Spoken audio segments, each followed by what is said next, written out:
Welcome to The Culture. We rest at the pulse of the community, providing all things news, music, fashion, events, and everything that we talk about in between. It's a lifestyle. We are The Culture.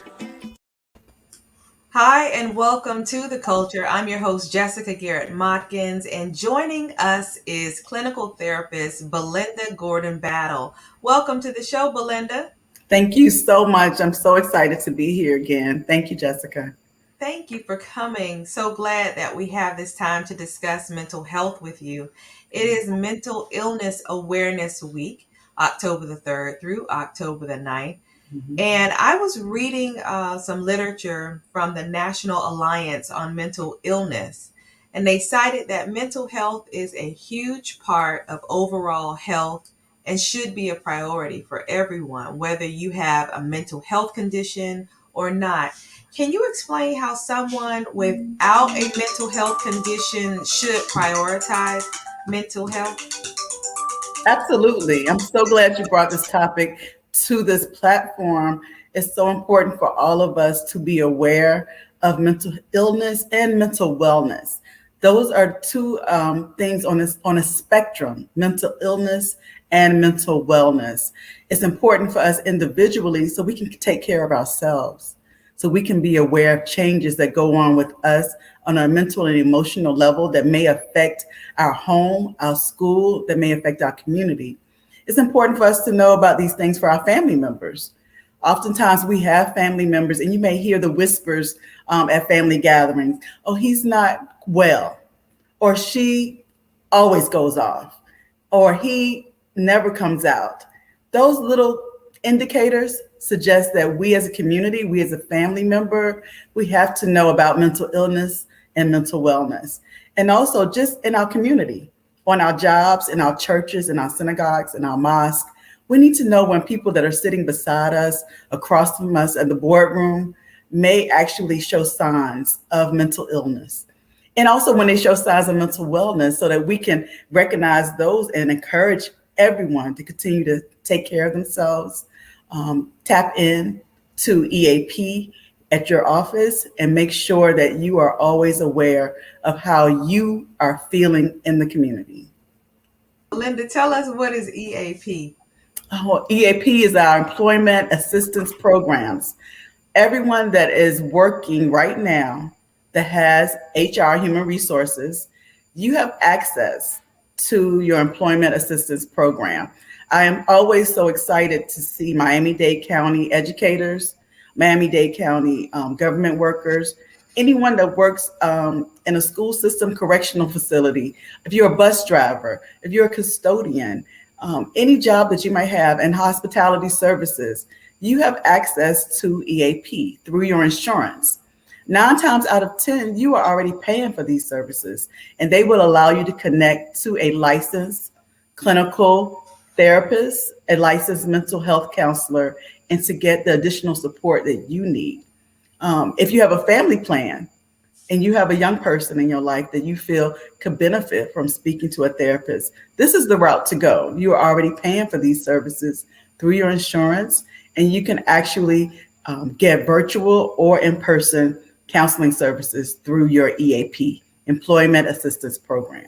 And they also stated that mental illness affects 17% of Black adults. Yes, that is very true. Mm-hmm. And so this is a statistic that really affects the Black community, and as it relates to the number of individuals in your family or in your friends that could be suffering from mental illness. Yes.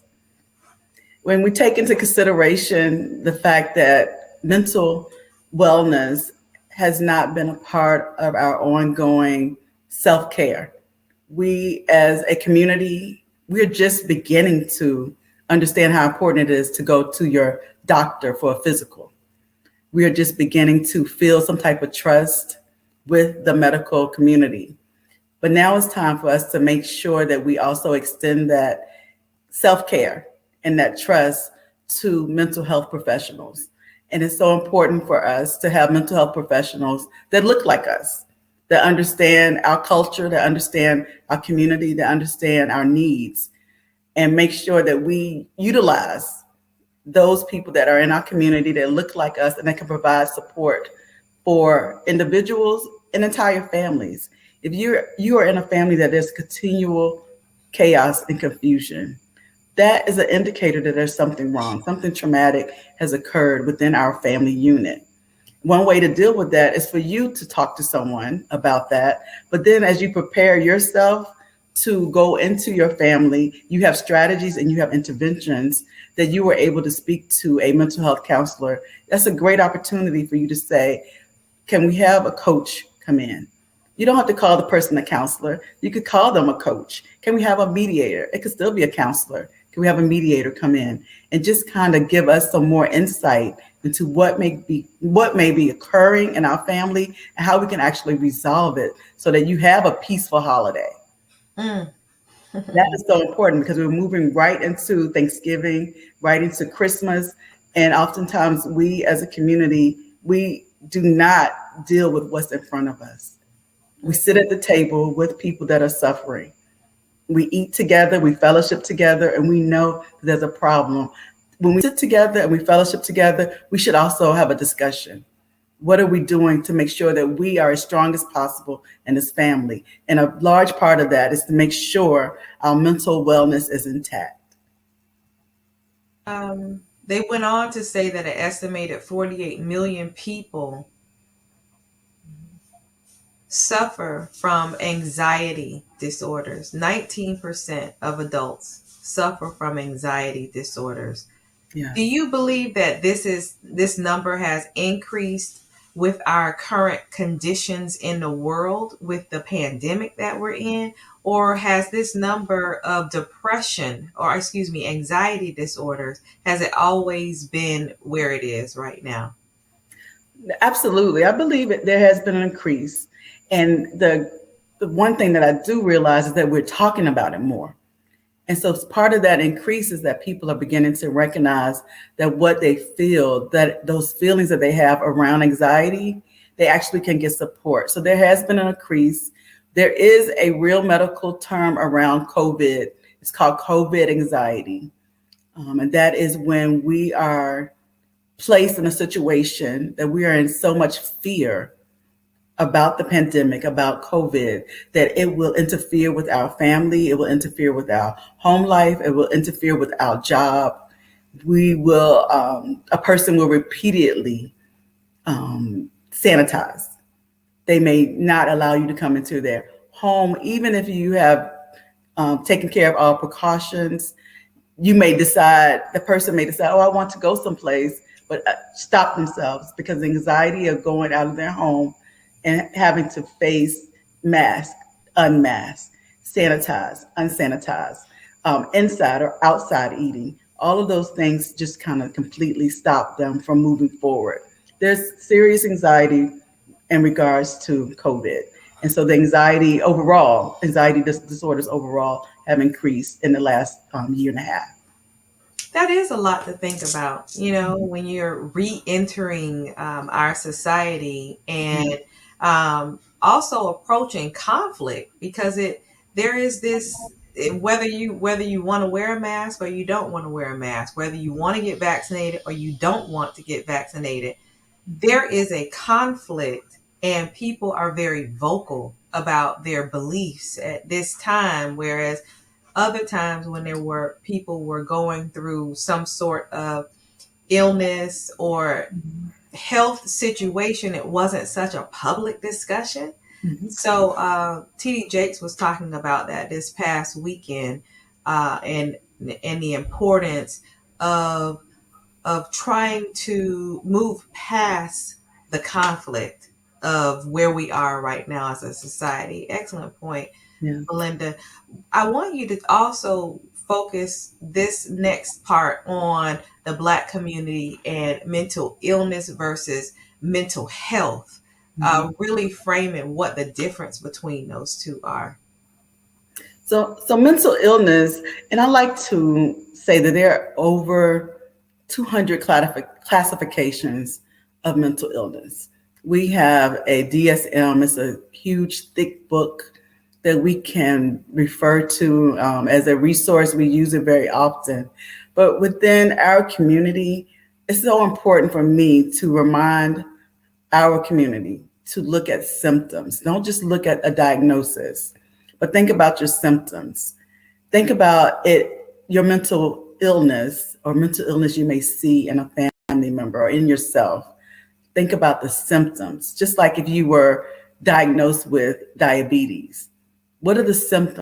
What are those things that you're looking for to occur if you have diabetes? And then what can you do to minimize those symptoms? So that works for mental illness as well. When you have someone in your circle, when you are looking at yourself, what are the things that stop you from being productive? What are the things, what are the feelings, what are the thoughts that you're having that are interrupting your daily life? How many times has someone said to you, "Are you okay?" Not just "How are you doing?" but have said to you, "Are you okay?" Because that is an indicator that maybe something that you're presenting suggests that there's something else going on with you. And you have to be honest. You have to answer that question honestly. If there's someone that you trust that's saying to you, "Are you okay?" Be able to have an honest dialogue with that person and say, "Today I am not okay. I feel very anxious. My heart is Mhm. racing. I feel very sad."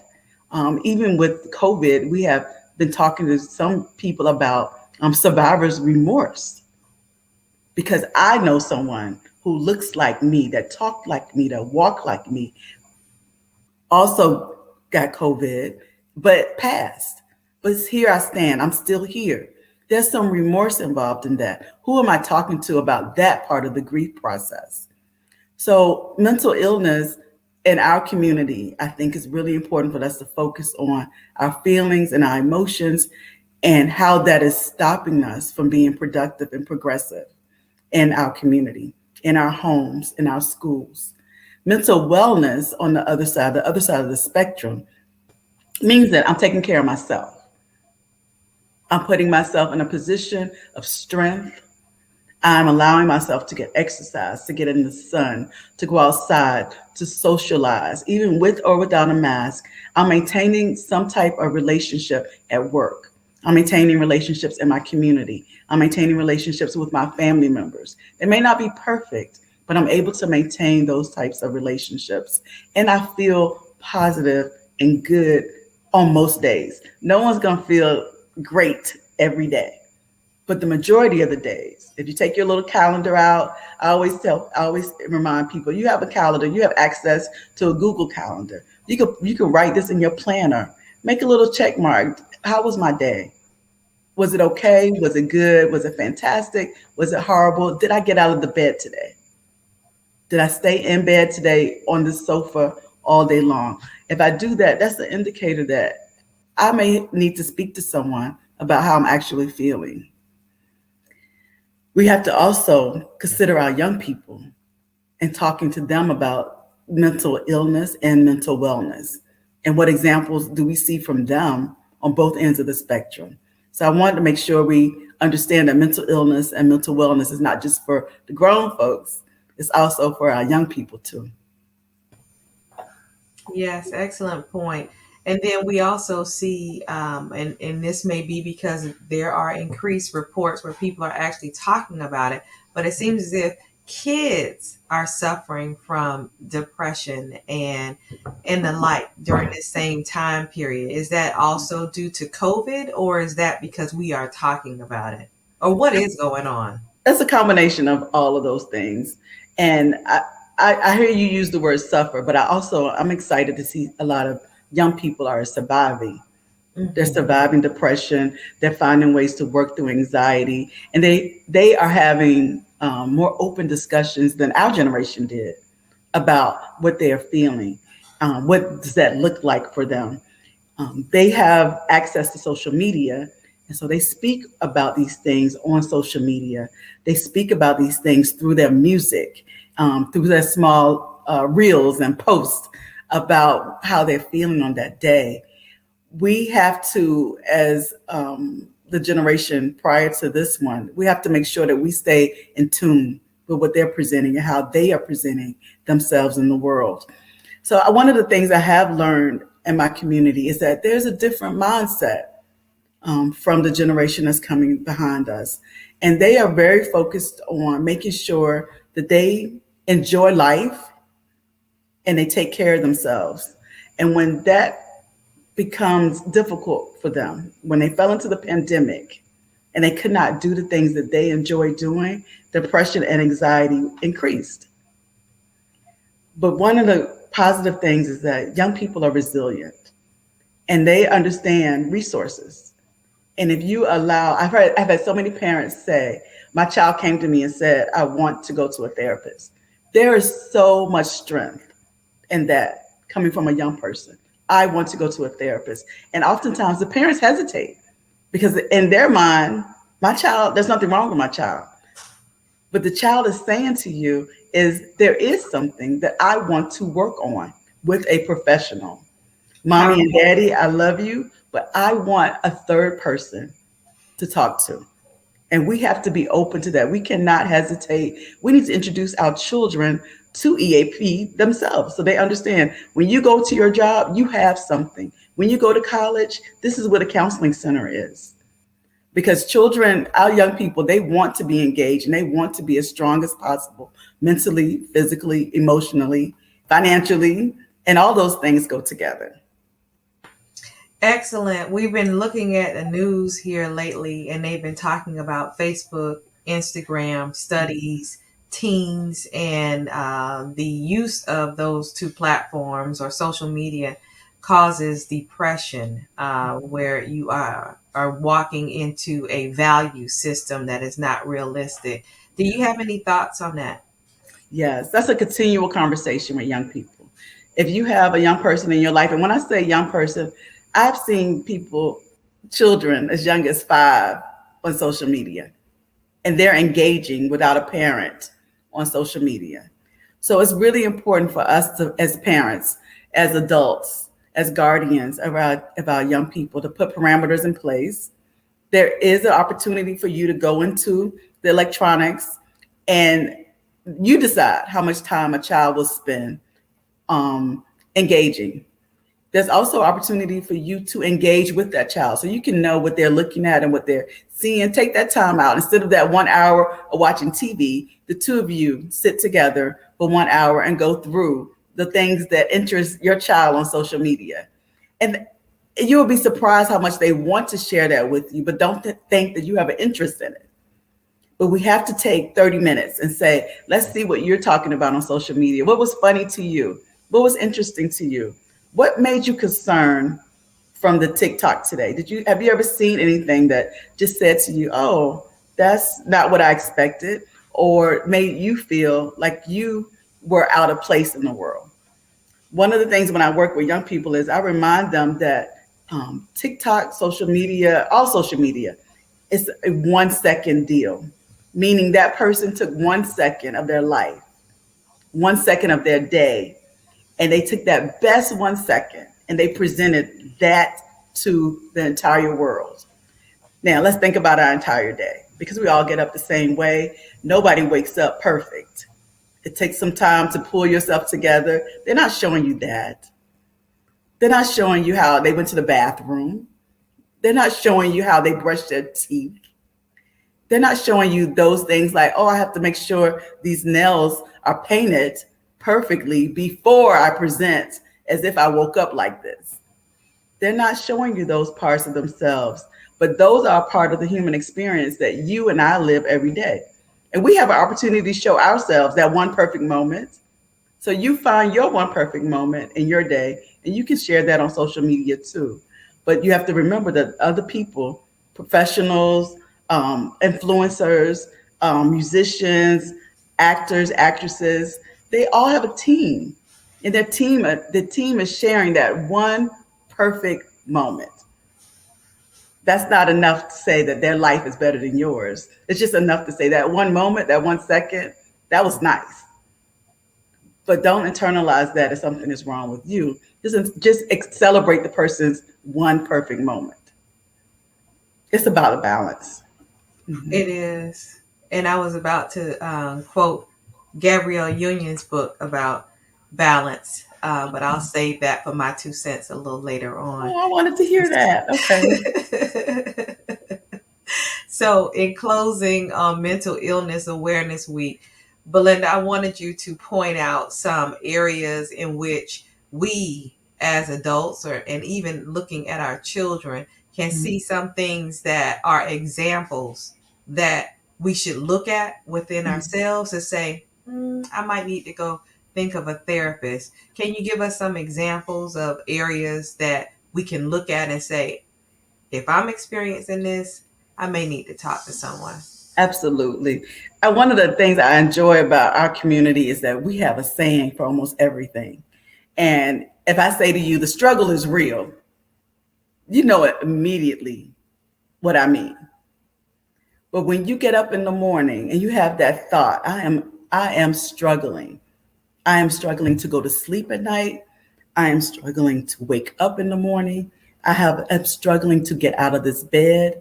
I'm struggling to have this conversation with people that I normally talk to. I am struggling to go to work. I am struggling to go to school. My mind is not where it should be. The struggle is real. That's when you have to say to yourself, what do I need to do next? And sometimes it's a phone call to a girlfriend, but oftentimes it's an opportunity for you to reach out to a therapist. And you don't have to do it by yourself. If that's a good girlfriend for you and that's a good male friend for you, say to that person, come with me. Most of the time, a therapist would say, yes, absolutely. You both of you come in. Let's get started that way.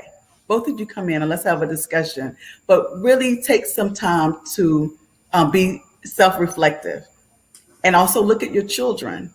When you are having ongoing discussions with them, ongoing arguments with your children about the same thing, and they are resisting that support that you are giving them, that's a good opportunity for you to take a step back and say, maybe my child needs something else. And I'm not giving them what they need right now because I may not have it myself, or I may not even be able to recognize what my child needs right now.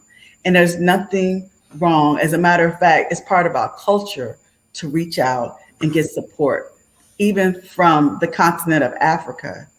When I visit and talk to people from the continent, they will let you know that they reach out to elders. We don't have that community here, but we do have a community of Black and Brown therapists that we can reach out to. They let you know they reach out to gurus and they speak to other people about some of the concerns in their home. Someone that's safe, someone that's objective, someone that's actually going to listen to you and not share the concerns of your household with the entire community, meaning they understand confidentiality. That's what a therapist does. We understand confidentiality, we understand mental illness, we understand mental wellness, and we want to support you in your efforts to become mentally well and stay mentally well. So I look forward to working with everybody in my community. I am excited about the virtual experience because it gives us an opportunity to reach out to more people that look like us and are working towards mental wellness. Are you doing televisits, Belinda? I am. I'm doing telehealth, virtual telehealth sessions, open to children and young people. I'm excited about an opportunity that I'm presenting to work with educators and everybody within the walls of a school because we did such a quick turnaround. And when I listen to students and I listen to educators, the level of stress right now, the anxiety, the concerns within the four walls of a school are very high. Morale is low, but stress is very high. And it's not just about the students being stressed, it's about our educators, it's about our custodians, it's about our security, our bus drivers. Our bus drivers are stressed. And we are not taking that into consideration as we should. But we have to reach out. I encourage human resources on every level to come out of your office, do a walk around, and share the good news. The good news is that there's an opportunity for therapy for everybody that works in this company. So let's take advantage of it. We already know the numbers of anxiety and depression are increasing. What do we do about that? What are we doing to make sure that we make our people as safe as possible?